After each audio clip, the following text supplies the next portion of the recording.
সেই জন্য এই মাঠটা দেখে আমার আগের কথা মনে হয়ে গেছে, আমি ওমর এই মাঠের একজন রাখাল। আমি আজকে এত দামি, এত সম্মানী, জাহানের মুসলমানেরা আমাকে আজকে আমির মানে, আমাকে মুসলমানের নেতা মানে, আর আমাকে আল্লাহ এত দামি বানায় দিছে। আমার পয়গম্বর আমাকে বলেছে, নবীর পরে যদি নবী হইতো আল্লাহ আমার নবী বানায়া দিত।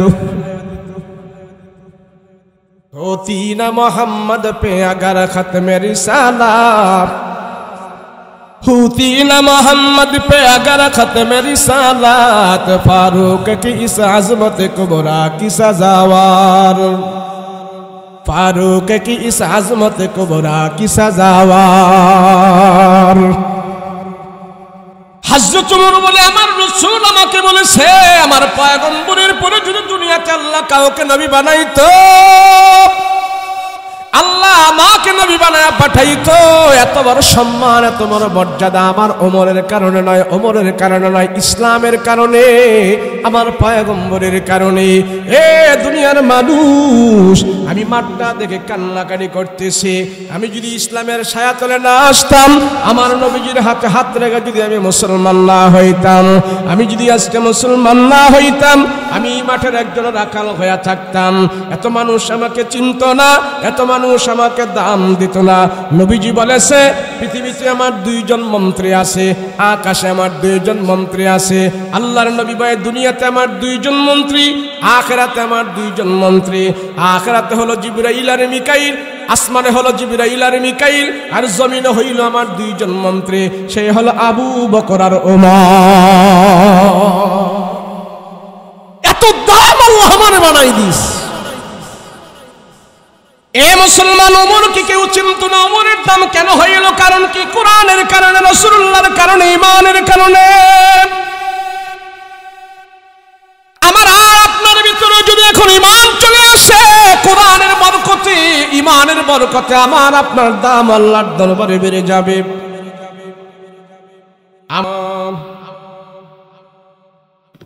আলহামদুলিল্লাহিল্লাযী খালাকাল ইনসান ওয়া আল্লামাহুল বায়ান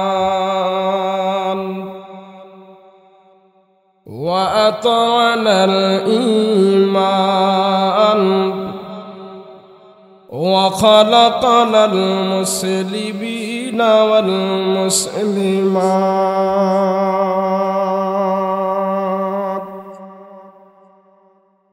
সাল্লাল্লাহু তাআলা আলাইহি ওয়া আলা আলিহি ওয়া আসহাবিহি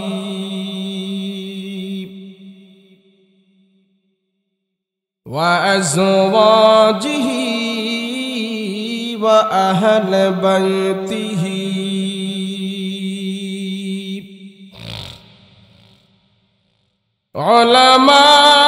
উলামাই উম্মতিহি ওয়া ফুকাহাই মিল্লাতিহি ওয়া নুজাবাই তরিকাতিহি আজমাইন। আল্লাযী আরসালাহুল্লাহু তাআলা বিল হাক্কি বাশীরাও ওয়া নাযীরা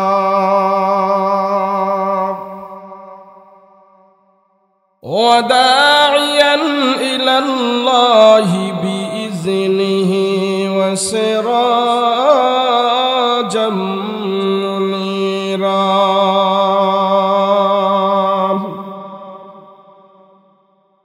أما بعد فأعوذ بالله من الشيطان الرجيم. بسم الله الرحمن الرحيم.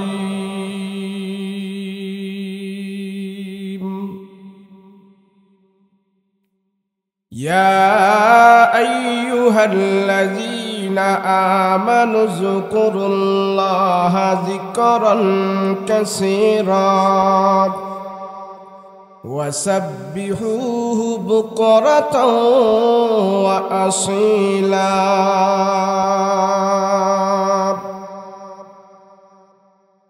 وقال الله تعالى عز وجل ثم قست قلوبكم فهي كالحجارة أو أشد قسوة وإن من الحجارة لما يتفجر منه الأنهار.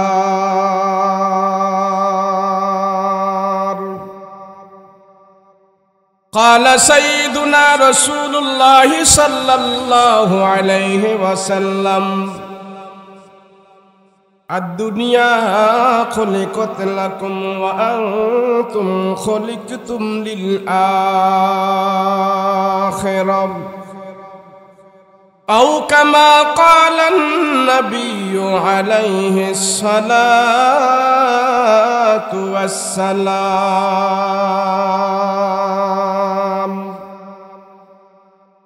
وقال تعالى في شان حبيبه ومحبوبه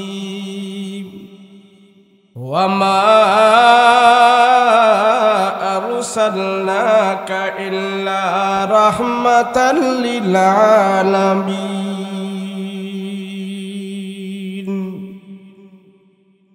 صلى الله على سيدنا ومولانا محمد وعلى آله وأصحابه أجمعين. بلغ العلا بكماله كشف الدجى بجماله حسنت جميع خصاله صلى عليه وآله.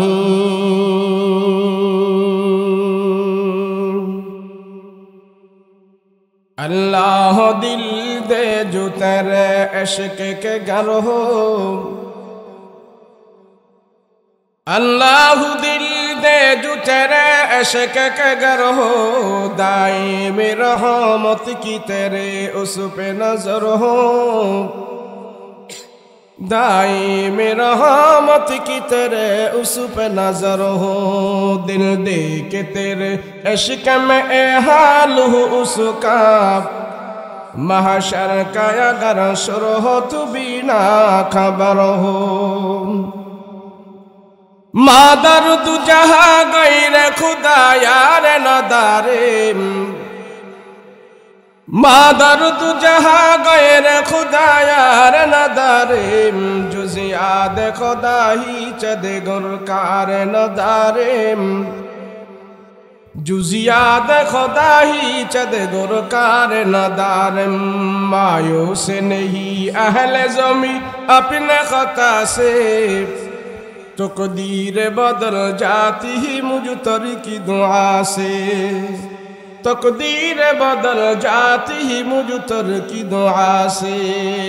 ला इलाहा ला इलाहा ला इलाहा इल्लल्लाह, ला इलाहा जोरे ला इलाहा, ज़बान खोले ला इलाहा ला इलाहा इल्लल्लाह, ला इलाहा ला इलाहा इल्लल्लाह मुहम्मदुर रसूलुल्लाह सल्लल्लाहु अलैहि वसल्लम। আজকের মহতি মাহফিলের সম্মানিত শ্রদ্ধাভাজন সভাপতি, মুআজ্জাজ মুকাররম উলামায়ে কেরাম, তুলাবায়ে ইলজাম, সম্মুখমান উপবিষ্ট দিনদার মুত্তাকি পরহেজগার ভাইয়েরা, পর্দার অন্তরালে অবস্থানরত আমার শ্রদ্ধেয় মা বোনেরা,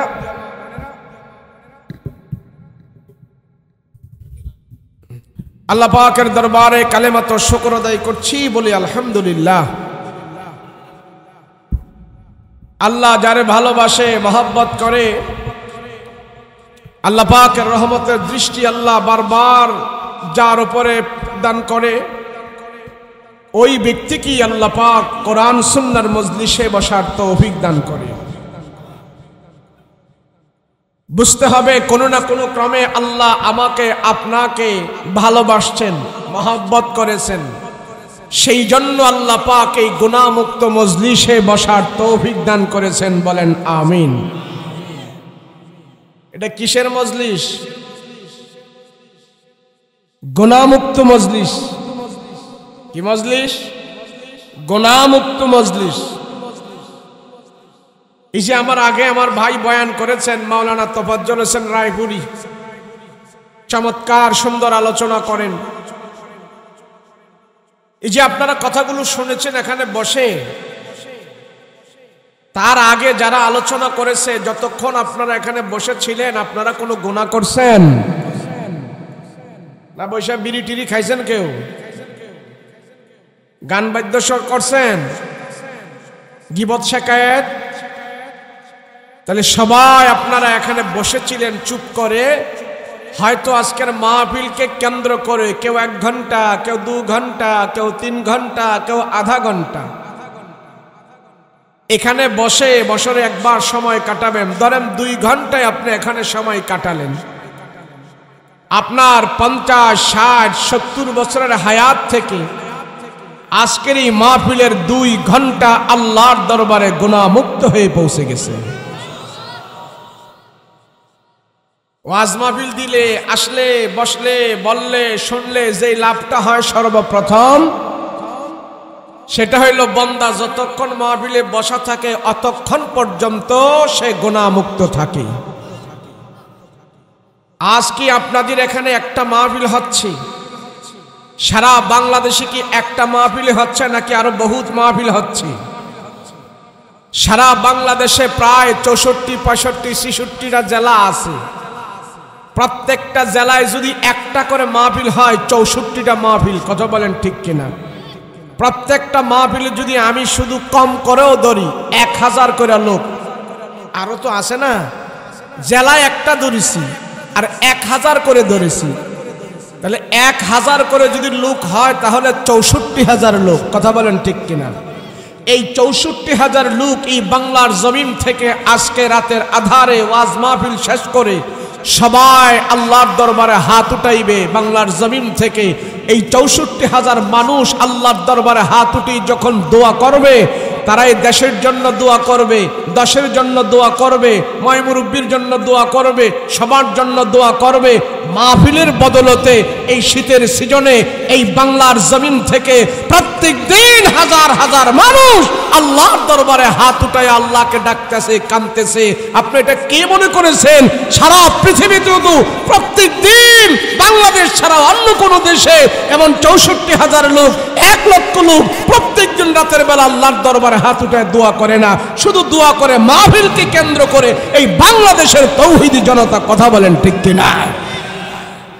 না বাংলাদেশ যেইভাবে এই দেশের ভিতরে চুরি, সামারি, বাটপারি, সিটারি, লুটতরাজ এত কিছু হওয়ার পরেও এই বাংলাদেশকে আল্লাহ পাক টিকিয়ে রেখেছে। এই বাংলাদেশের ভিতরে আমরা আরামে বসবাস করতেছি।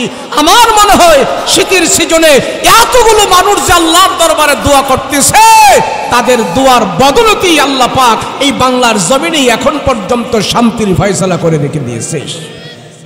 না হয় বাংলাদেশে এত ভালো করে আমরা চলাফেরা করার কোনো সুযোগ আমাদের নাই। কেন জানেন? আমরা সিটারিতে 1 নাম্বার, বাটপারিতে 1 নাম্বার, সুর, বাটপার, সিটার সব দিক দিয়ে বাংলাদেশের মানুষ এখন 1 নাম্বারের কাতারে আছে। নাই? এত সিটারি বাটপারির পরেও এই দেশের ভিতরে আল্লাহ রহম দান করে রাখছে। কারণটা কি? বাটপার, সিটারদের ভিতর থেকেও আল্লাহ পাক এই বাংলাদেশের ভিতরে বর্তমানে 2 লক্ষের উপরে কোরআনের হাফেজ আল্লাহ তৈরি করে দিয়েছে। বাংলাদেশ এমন একটা দেশ, শিকারি বাটপারি যারা করে বদনাম করেছে দেশের আলেম ওলামাদের মেহনতি বাংলাদেশের সুনাম আমরা সারা পৃথিবীতে উজ্জ্বল করে রেখে দিয়েছি। সৌদি আরবের কোরআন প্রতিযোগিতায় বাঙালিরা ফার্স্ট হয়, লিবিয়ার কোরআন প্রতিযোগিতায় বাঙালিরা ফার্স্ট হয়, এমনি আরব দেশের বিভিন্ন দেশের যেই প্রতিযোগিতা হয় কোরআনের প্রতিযোগিতা, বিশুদ্ধ করে কোরআন তেলাওয়াত করেনেওয়ালা বাঙালি ছেলেরা প্রত্যেক বছর ফার্স্ট মেডেল নিয়ে তারা বাংলাদেশের মান সম্মান উজ্জ্বল করে বাংলাদেশের ভিতরে ফিরে আসে। কথা বলেন ঠিক কিনা? কিন্তু আমরা অন্য লাইনে যখন দেখি তখন দেখি কি জানেন, বিশ্বের দরবারে বাংলাদেশে সুর হিসাবে চিনি, আলী বাবা হিসাবে চিনে, গরিব হিসাবে চিনে, কিন্তু কোরআনের দিক দিয়ে বাংলাদেশকে ফাঁস হিসাবে চিনে। কথা বলেন ঠিক কিনা? বাংলাদেশে কি চুরির সংখ্যা বেশি না কম? আমি মাঝে মাঝে বলি কোরআনের পুরো আইন বাংলাদেশের গভর্নমেন্ট মানতে হবে না। আমি বলি বাংলাদেশের ভিতরে শুধু একটা আইন করা হোক, বাংলাদেশ 1 সপ্তাহে সোনার দেশে পরিণত হয়ে যাবে। কয়টা আইন জুড়ে বলেন? শুধু একটা আইন, কোরআন থেকে একটা আইন করুন যে চুরি করলে হাত কাটা, আর কিছু লাগবে না। চুরি করলে হাত কাটা। এই ওয়াজ করার কারণে এক মাহফিলে আমার কয়, হুজুর সৌদি আরবে তো আগে হাত কাটতো, এখন হাত কাটে না।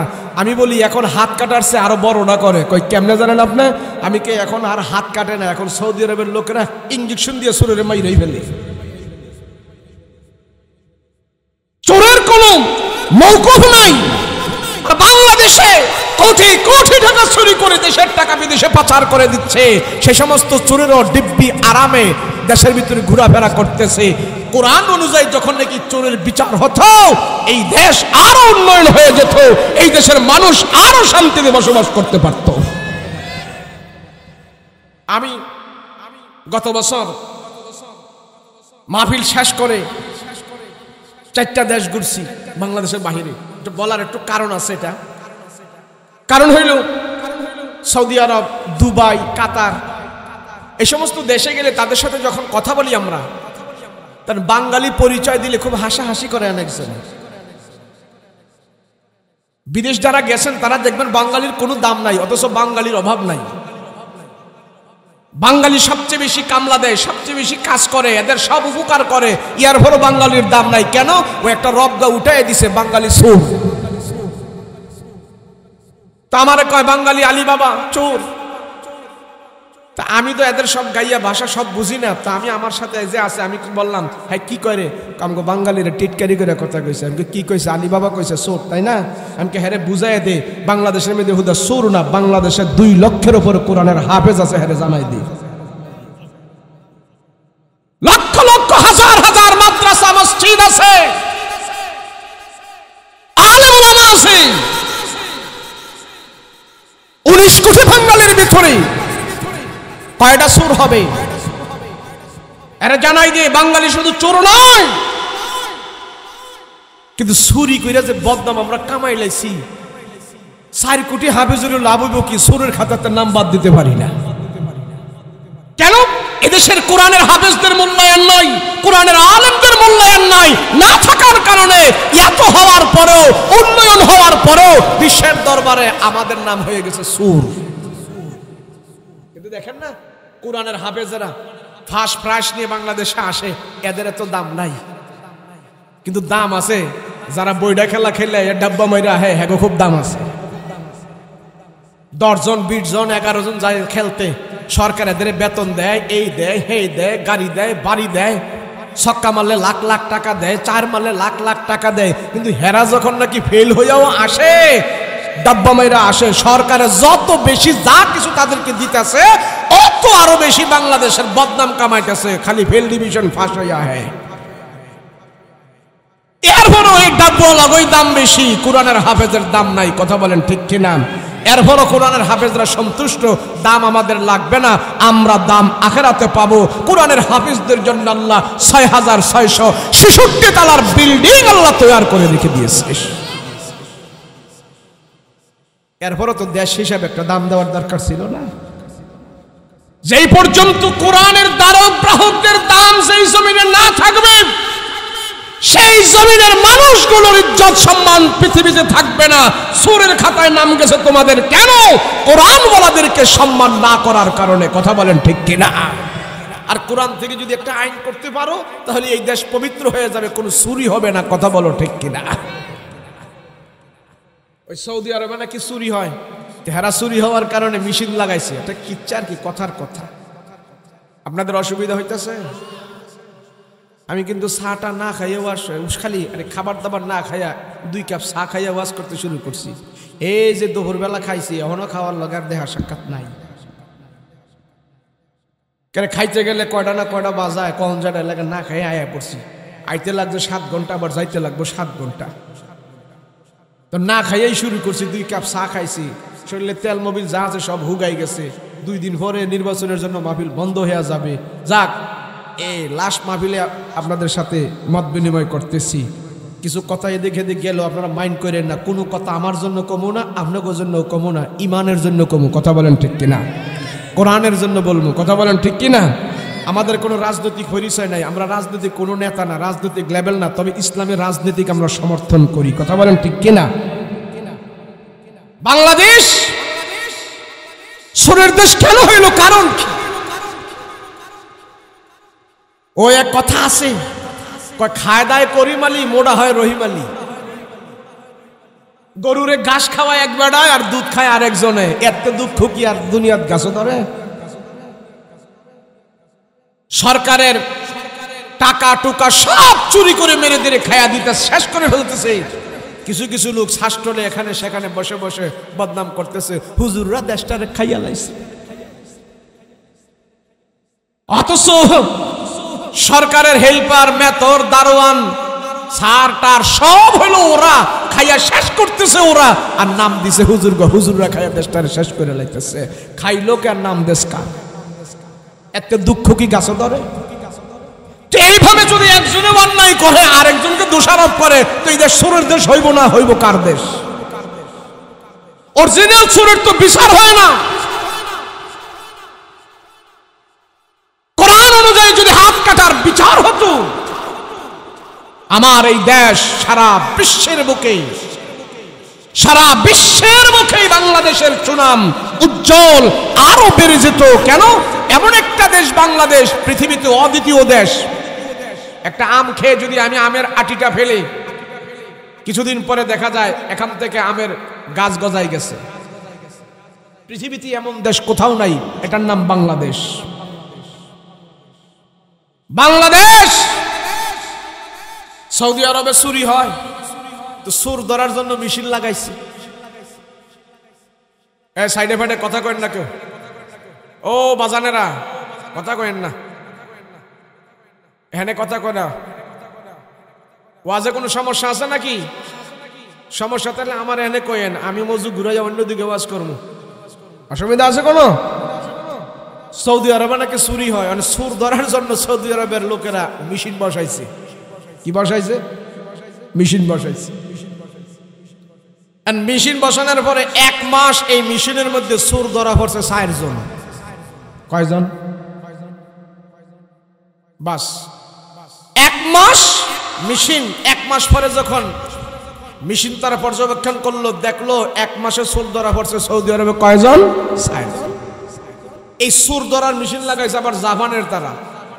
জাপানের তারা তো খুব টেকনোলজি ভালো জানে। তো জাপানের তারা সুর ধরার মেশিন লাগানোর পরে 2 মাস পরে যায় এই মেশিন চেক করা, দেখলো সুর ধরা পড়ছে 10 জন। কয়জন? 10 জন। দেখা দেখি পাকিস্তানের তারাও লাগাইছে মেশিন। কেন? সুর এমনি পুলিশ টুলিশে তো ধরতে পারে না, এখন মেশিন লাগায় জোর ধরবে। এখন সুর ধরার পরে পাকিস্তানের তারা 2 মাস এই মেশিন রাখার পরে চেক করে দেখলো সুর ধরা পড়ছে 100। কয়শো? 100। বাংলাদেশের তারা কয় আমরাও মেশিন লাগাই। বাংলাদেশের মধ্যে সুর ধরার মেশিন লাগাইয়া 2 মাস অপেক্ষা করছে, সুর কয়টা ধরা পড়ছে। যখন মেশিন চেক করতে গেছে, যায় দেখে মেশিনটাই চুরি হয়ে গেছে। এই দেশ কি ভালো হওয়ার সম্ভাবনা আছে? মেশিন দিয়া ভালো করা যাইব না, পুলিশ দিয়া ভালো করা যাইব না। বিডিআর দিয়ে ভালো করা যাবে না, র‍্যাব দিয়ে ভালো করা যাবে না, জেলখানা বানায় ভালো করা যাবে না, রিমান্ডের মাঠ দিয়ে ভালো করা যাবে না। ভালো যদি করতে হয় দেশকে, একমাত্র পথ আছে, কোরআন দিয়ে ভালো করতে হবে। কথা বলো ঠিক কিনা? এর ছাড়া কোনো বিকল্প ব্যবস্থা আমরা দেখি না, সব দেখেছি। মানুষের ভিতরে আল্লাহর ভয় নাই। আল্লাহর ভয় যদি থাকতো মানুষের ভিতরে, আল্লাহর ভয় কিভাবে মানুষের ভিতরে আসে, এমন একটা মন্ত্রণালয় যদি খোলা হতো, তাহলে দেশের মানুষরা যদি শিক্ষা দিত আল্লাহর ভয় কেমনে হয়, আল্লাহর ভয় কেন করবে, আল্লাহর ভয় কেমনে করবে, আল্লাহর ভয় কেমনে আসে, এগুলো যদি মানুষদেরকে সরকারের পক্ষ থেকে শিক্ষা দেওয়া হতো, গুলিস্তানে টাকার বস্তা পড়ে থাকলেও পকেট মারেরা হাত দিত না। কথা বলো ঠিক কিনা? এদেশে কৃষি মন্ত্রণালয় আছে, শিক্ষা মন্ত্রণালয় আছে, পাট মন্ত্রণালয় আছে, বস্ত্র মন্ত্রণালয় আছে, সব মন্ত্রণালয় আছে। মন্ত্রণালয়ের দায়িত্ব কি? মৎস্য মন্ত্রণালয়ের দায়িত্ব হইল কিভাবে মৎস্য চাষ করলে বেশি করে মাছ হবে, বাঙালিরা বেশি মাছ খাইতে পারবে, এর জন্য মাশাআল্লাহ মৎস্য চাষ ভালো হইতেছে। শিল্প মন্ত্রণালয়ের দায়িত্ব হইল শিল্প কুটিখানা কিভাবে করলে ভালো হবে, হ্যাঁ, এগুলা নিয়ে তাদের গবেষণা। কিন্তু একটা মন্ত্রণালয় যদি খোলে যে মানুষের ভিতরে কিভাবে আল্লাহর ভয় ঢুকে, আমরা শুধু এখান থেকে মানুষের ভিতরে আল্লাহর ভয় কিভাবে আসে, কি করলে আল্লাহকে মানুষ ভয় করবে, এই একটা মন্ত্রণালয় যদি বাংলাদেশে খোলে, তাহলে বাংলাদেশের মানুষের ভিতরে যদি আল্লাহর ভয় ঢুকানো যায়, এদেশের গভর্নমেন্টের টাকা কোনো চোরে চুরি করে বিদেশে নেওয়ার কোনো সুযোগ পাবে না। কথা বলেন ঠিক কিনা? যাই হোক, এগুলা বইলা নিলাম প্রাসঙ্গিক কথা। অসুবিধা আছে কোনো? আচ্ছা বলেন দেখি, আমার রসুল যে জমানায় আসছে, ওই জমানাটা এরকম সুরবাট পারছিল? কথা কয় না দি ছিল? আইয়ামে জাহেলিয়াতের জমানা ছিল, বড় চোর ছিল আবু জাহেল।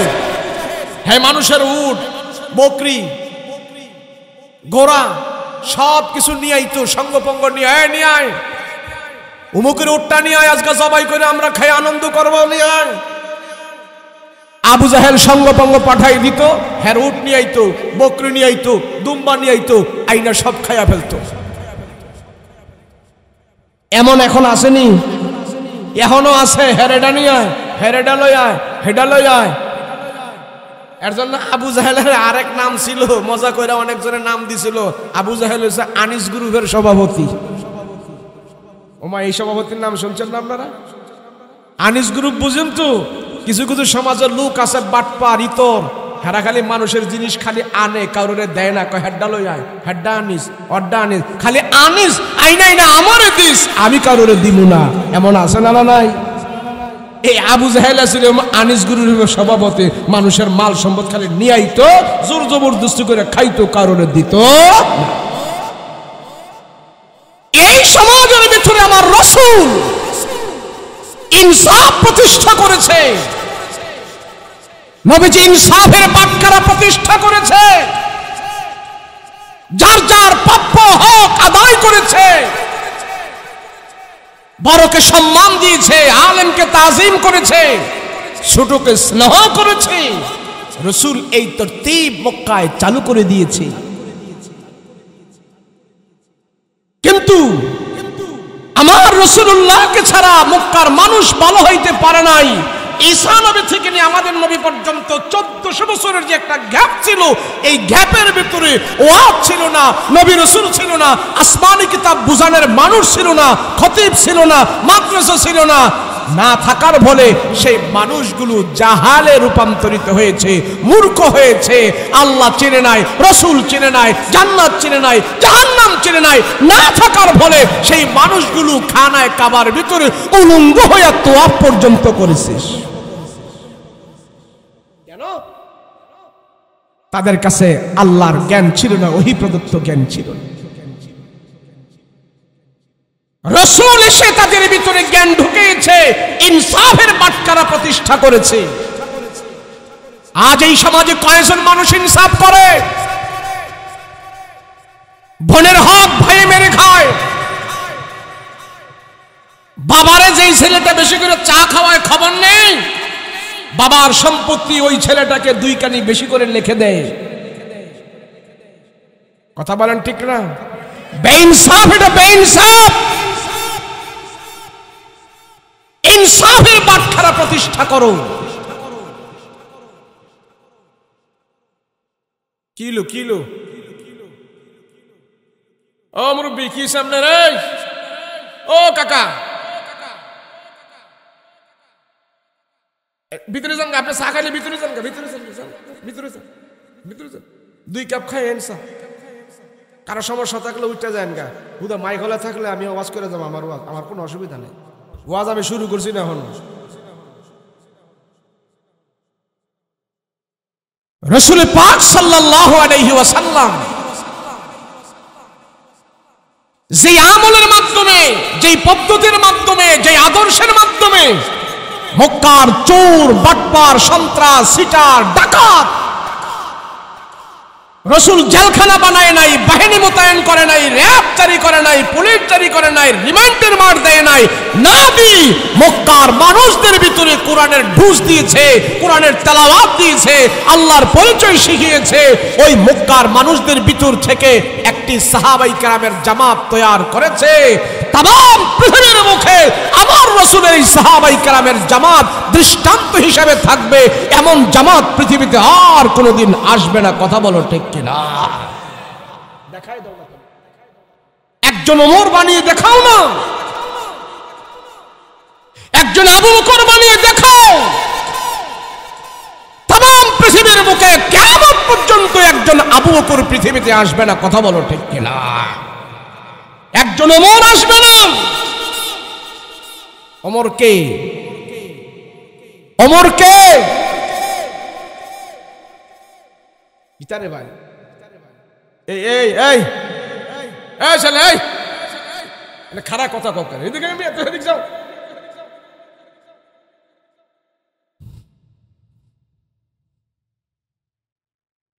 মসজিদের ভিতরে থাকলে দরজা লাগায় না দিবে, হারা দরজা লাগা টাকা না খাইবে। নষ্ট করেন না, সময় আমার কম, অল্প সময় আমি কথা বলে চলে যাব।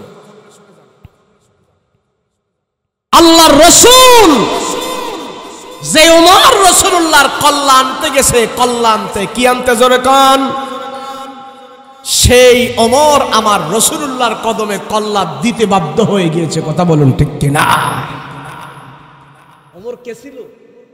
গাউরা মেজাজের একটা মানুষ ছিল। কি মেজাজের? গাউরা মেজাজ। দেহ বডি খুব লম্বা ছিল।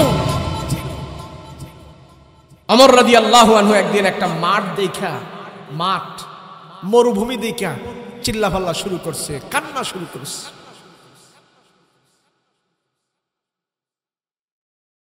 হযরত ওমর রাদিয়াল্লাহু আনহুর সাথীরা, সঙ্গীরা জিজ্ঞেস করলেন, ওগো আমিরুল মুমিনিন, আপনি মাঠের দিকে তাকায় তাকায় কেন চোখের পানি ফেলে দিলেন? কারণটা কি? আপনি কান্না করতেছেন, কারণটা কি? হযরত ওমর বলে, ও আমার সাহাবীরা, আমার সাথীরা, কেন আমি কান্না করি তোমরা এখন আমাকে প্রশ্ন করো না। আমি কান্না করতে দাও, কান্না করতে দাও। ওই মরুভূমির দিকে তাকায়া হযরত ওমর চোখের পানি ফেলে ফেলে কান্না করতেছে, চোখ দিয়া পানি পড়তেছে আর ফোঁপা ফোঁপা কান্না করতেছে। মুসলমান ভাইরা রে আমার, যিনি অর্ধজাহানের খলিফা, আল্লাহর নবীর প্রিয় সাহাবী হযরত ওমর মাঠের দিকে তাকায় তাকায় কান্না করতেছে, চোখের পানি ফেলে ফেলে কান্না করতেছে। আর সাথীরা বলে, ওগো ওমর, ওগো আমিরুল মুমিনিন, কেন আপনি কান্না করেন? আপনার কিসের অভাব? কেন আপনি কান্না করেন? এই মাঠের দিকে তাকায় আপনি কান্না করেন, কারণটা কি? হযরত ওমর বলে, ও আমার সাথীরা, তোমরা জানো না আমি কেন কান্না করি? আমি ওমরকে আজকে তোমরা খলিফা মানতেছো, আমির মানতেছো, আমি অর্ধজাহানের খলিফা। কিন্তু খলিফা হওয়ার আগে, মুসলমান হওয়ার আগের ইতিহাস তোমরা জানো না। আমি ওমরকে আল্লাহ পাক এত সম্মান দিয়েছি, মুসলমানদের জাহানের খলিফা আমাকে বানায়া দিয়েছি, কিন্তু তোমরা জানো না আমি ওমরের কোনো নাম গন্ধ ছিল না, দুনিয়াতে আমার কোনো দাম ছিল না, দুনিয়ার কোনো মানুষ আমার ওমরকে দাম দিত না, এমনকি আমার বাবা পর্যন্ত আমাকে দাম দিত না। কেন জানো? এই মাঠের একজন রাখাল ছিলাম আমি। সকালবেলা আমার বাবার ছাগল বকরিগুলো নিয়ে আমি এই মাঠের মধ্যে চড়াইতাম, আবার বিকালবেলা আমার বাবার কাছে নিয়ে আমি জমা দিতাম। আমার বাবা আমাকে নিয়ে অনেক আফসোস করতো, আক্ষেপ করতো, হায় রে ওমর তুমি কি করে খাইবা, তুমি কেমন করে চলবা, তোমারে নিয়ে আমার বড় টেনশন হয়। আমি চলার জন্য আমার বাবা আমার নিয়ে টেনশন করত। হযরত ওমর বলে তোমরা জানো না আমি মাটির রাখাল, আরে আমি ওমর এমন একটা মানুষ ছিলাম, আমার বুদ্ধি শক্তি কম, আমার এত জ্ঞান ছিল না, আমার দুনিয়ার এত জ্ঞান ছিল না, একটু সোজা টাইপের ছিলেন ওমর, একটু সোজা টাইপের। আপনাদের দেশে কি বলে যাদের একটু আকল পাতার কম তাদেরকে কি বলে? আপনাদের এখানে সোজা মানুষ বলে, আমাদের কুমিল্লায় হাবলা বলে, হাবলা, ঢাকায় বলে হামদু, বগুড়ায় গেলে কয় মফিজ, রংপুরারা কয় অগাম, কুমিল্লারা কয় মগাম, ওই বরিশাল খেবুপাড়ার দিক গেলে কয় খেবুপাড়ার বলদ বলদ।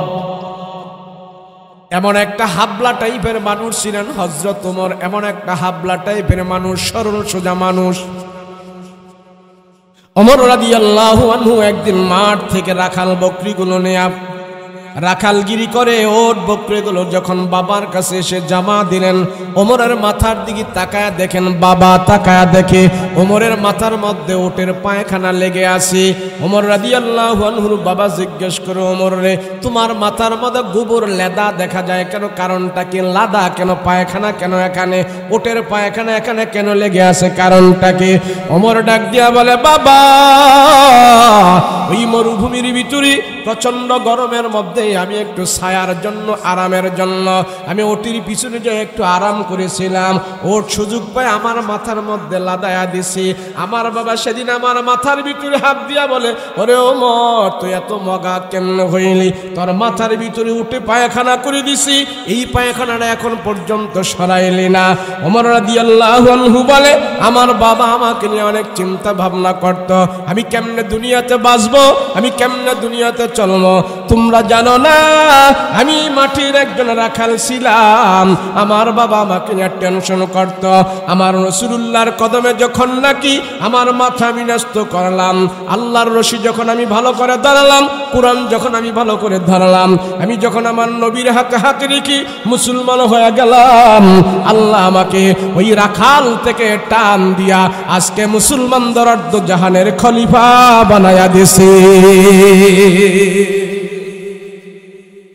সেই জন্য এই মাঠটা দেখে আমার আগের কথা মনে হয়ে গেছে, আমি ওমর এই মাঠের একজন রাখাল, আমি আজকে এত দামি, এত সম্মানী, অর্ধজাহানের মুসলমানের আমাকে আজকে আমির মানে, আমাকে মুসলমানের নেতা মানে, আর আমাকে আল্লাহ এত দামি বানায় দিছে। আমার পয়গম্বর আমাকে বলেছে নবীর পরে যদি নবী হইতো আল্লাহ আমারে নবী বানায়া দিত। होती न मोहम्मद पे अगर खत्म रिसालत, होती न मोहम्मद पे अगर खत्म रिसालत, फारूक की इस अजमत कुबरा की सजावार, फारूक की इस अजमत कुबरा की सजावार। হযরত ওমর বলে, আমার রাসূল আমাকে বলেছে আমার পয়গম্বরের পরে যদি দুনিয়াতে আল্লাহ কাউকে নবী বানাইতো, আল্লাহ আমাকে নবী বানায়া পাঠাইতো, এত বড় সম্মান এত বড় মর্যাদা আমার ওমরের কারণে নয়, ওমরের কারণে নয়, ইসলামের কারণে, আমার পয়গম্বরের কারণে। এ দুনিয়ার মানুষ, আমি মাঠটা দেখে কান্নাকানি করতেছি। আমি যদি ইসলামের ছায়াতলে না আসতাম, আমার নবীজির হাতে হাত রেখে যদি আমি মুসলমান না হইতাম, আমি যদি আজকে মুসলমান না হইতাম, আমি মাঠের একজন রাখাল হয়ে থাকতাম। এত মানুষ আমাকে চিনত না, এত মানুষ আমাকে দাম দিত না। নবীজি বলেছে, পৃথিবীতে আমার 2 জন মন্ত্রী আছে, আকাশে আমার 2 জন মন্ত্রী আছে। আল্লাহর নবী বলে, দুনিয়াতে আমার 2 জন মন্ত্রী, আখিরাতে আমার 2 জন মন্ত্রী। আখিরাতে হলো জিবরাইল আর মিকাইল, আসমানে হলো জিবরাইল আর মিকাইল, আর জমিনে হইল আমার 2 জন মন্ত্রী, সেই হলো আবু বকর আর ওমর। এত দাম আল্লাহ আমারে বানাই দিস। এ মুসলমান, ওমরকে কেউ চিনত না। ওমরের দাম কেন হইল? কারণ কি? কোরআনের কারণে, রাসূলুল্লাহর কারণে, ঈমানের কারণে। আমার আর আপনার ভিতরে যদি এখন ঈমান চলে আসে, কোরআনের বরকতে, ঈমানের বরকতে আমার আপনার দাম আল্লাহর দরবারে বেড়ে যাবে। আমার দেশের রাজা যারা আছে, এমপি মন্ত্রী যারা আছে, তারাও যদি ওমরের মতো হয়ে যায়, তাদের দাম আল্লাহ বাড়ায়া দেবে। কথা বলেন ঠিক কিনা? কিন্তু কোরআনের সাথে যাদের সম্পর্ক থাকবে না, নবীজির সাথে যাদের সম্পর্ক থাকবে না, আল্লাহর সাথে যাদের সম্পর্ক থাকবে না, ক্ষমতা পাওয়ার পরেও আল্লাহ যদি বেইজ্জতি করে, চোরের খাতায় নাম চলে যেতে পারে। বেইজ্জতি আল্লাহ করে দিবে। কোরআনের সাথে সম্পর্ক থাকতে হবে। কথা বলো ঠিক কিনা?